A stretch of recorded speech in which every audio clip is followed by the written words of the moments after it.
sebuah perusahaan yang telah berdiri lebih dari 90 tahun, dikenal di seluruh dunia lewat kamera dan peralatan medisnya, perusahaan yang menjadi kebanggaan nasional Jepang ternyata menyimpan sebuah kebohongan senilai lebih dari 1,7 miliar dolar Amerika selama hampir 2 dekade.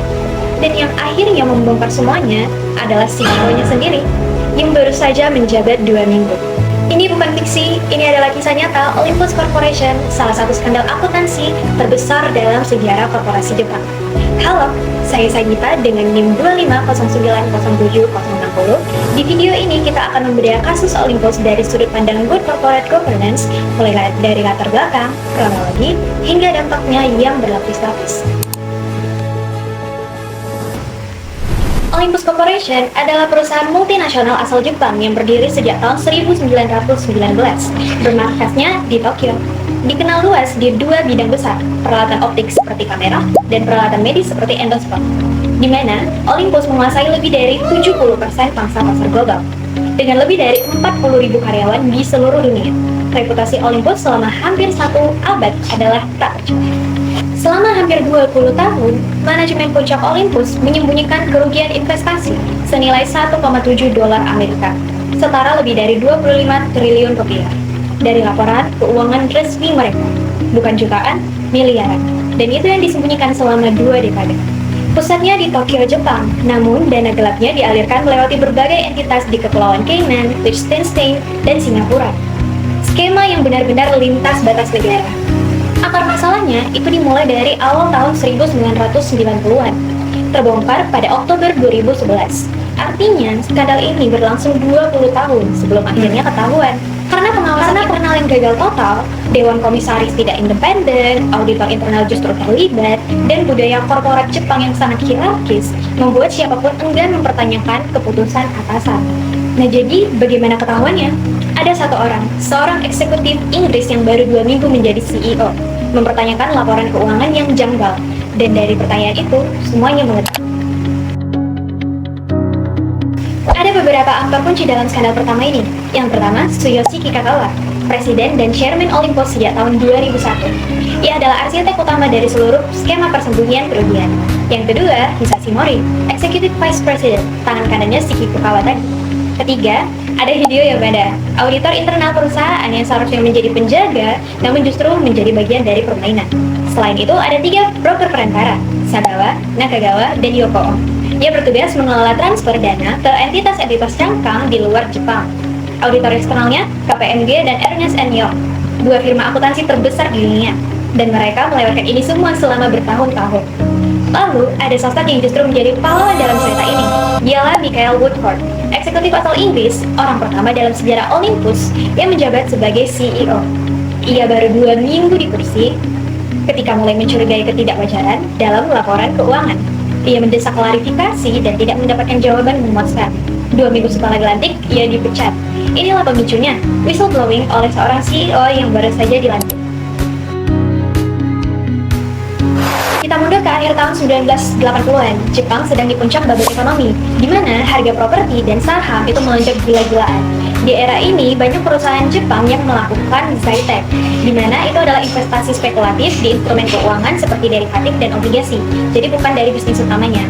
Olympus ikut arus, awalnya menguntungkan, tapi pada tahun 1991, gelembung ekonomi Jepang itu pecah, harga aset anjlok drastis, dan Olympus menanggung kerugian investasi yang sangat masif. Alih-alih mengakuinya, manajemen memilih untuk menyembunyikannya. Disinilah skema kobashi dimulai. Dalam bahasa Jepang, kobashi berarti melempar atau memindahkan. Dan itulah yang mereka lakukan secara harfiah. Kerugian investasi tadi dipindahkan ke perusahaan-perusahaan cangkang di Kepulauan Cayman agar tidak tampak dalam laporan keuangan resmi Olympus. Nah, namun di setiap tahunnya, bunga dari utang-utang tersebut terus menumpuk. Skema ini membutuhkan dana segar secara berkelanjutan, di mana artinya menciptakan lingkaran setan yang semakin membesar dari waktu ke waktu. Inilah bagian yang paling terstruktur dari skema ini. Di bawah kepemimpinan Kikukawa, Olympus melakukan serangkaian akuisisi perusahaan dengan harga yang jauh di atas nilai wajar.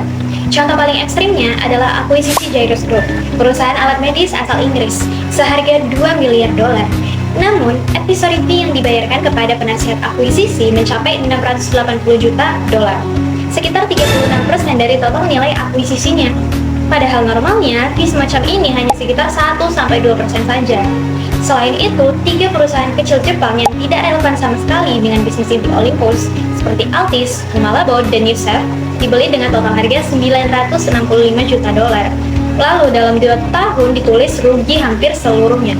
Dana pihak akuisisi dan kelebihan harga beli itu mengalir ke rekening perusahaan cangkang dan dari sana digunakan untuk melunasi kerugian-kerugian investasi yang sudah disembunyikan selama bertahun-tahun. Oktober 2011, Woodford baru 2 minggu menjabat sebagai CEO ketika ia membaca sebuah artikel majalah keuangan Jepang yang mempertanyakan kewajaran fee akuisisi Jairus tadi. Ia meminta penjelasan resmi kepada Kikukawa. Tidak ada jawaban yang memuaskan. Ia mendesak investigasi secara independen. 1 minggu kemudian, ia dipanggil ke rapat dewan dan dengan suara bulat seluruh direktur memecatnya. Namun Woodford tidak tinggal diam. Ia terbang ke London membawa semua dokumen yang bisa dikumpulkan dan melaporkan semuanya kepada Serious Fraud Office di Inggris, FBI di Amerika, serta otoritas pasar modal Jepang. Ia juga menyerahkan dokumen tersebut kepada Financial Times, Wall Street Journal, dan Reuters. Nah, dalam hitungan hari, skandal ini meledak ke seluruh dunia. Jika kita kaitkan dengan prinsip-prinsip good corporate governance, kasus Olympus melanggar seluruhnya. Pertama, dalam hal transparansi, laporan keuangan selama 20 tahun tidak mencerminkan kondisi sesungguhnya. Kerugian miliaran dolar disembunyikan lewat entitas cangkang. Tidak ada transparansi kepada pemegang saham, publik, maupun regulator. Kedua, dalam hal accountability, tidak ada mekanisme pertanggungjawaban yang berjalan. Direksi tidak mempertanyakan keputusan manajemen. Komite audit yang seharusnya menjadi watchdog justru terlibat atau berdiam diri. Ketiga, responsibility. Keputusan investasi spekulatif dan penyembunyian kerugian selama 20 tahun adalah bentuk pengkhianatan total terhadap kewajiban perusahaan kepada pemegang saham, karyawan, dan masyarakat. Keempat, independensi. Board of Directors tidak independen. Hampir seluruhnya orang dalam yang saling melindungi. Tidak ada direktur independen yang berani bersuara.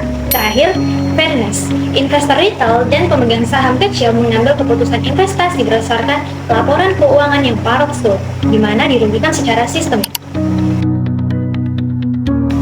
Pertama, dampak pada finansial. Begitu skandal ini terungkap pada November 2011, saham Olympus anjlok lebih dari 80% dalam waktu beberapa minggu, di mana kehilangan nilai pasar sekitar 7,1 miliar dolar.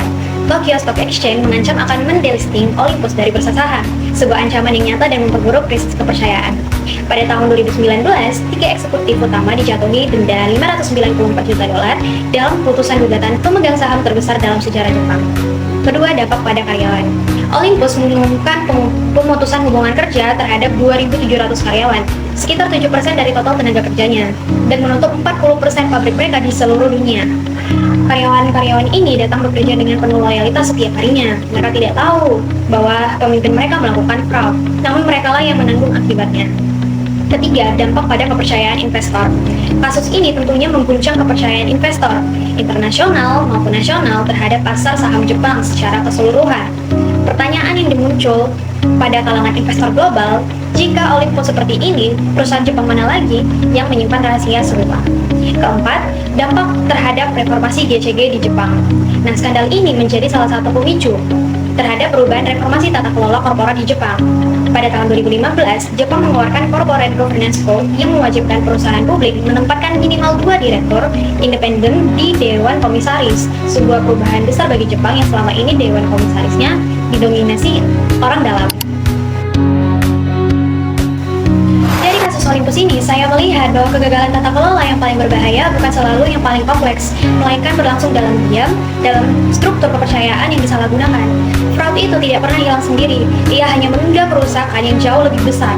Olympus berhasil menyembunyikan kerugian selama 20 tahun, namun ketika akhirnya terbongkar, kerusakan jauh lebih parah daripada jika mereka mengakuinya dari awal. Kasus ini juga membuktikan bahwa corporate governance bukan sekedar formalitas. Dewan Komisaris, Komite Audit, Auditor Eksternal, semua ini bukan untuk sekedar hadir dalam struktur organisasi. Mereka seharusnya menjadi penjaga yang nyata dan efektif.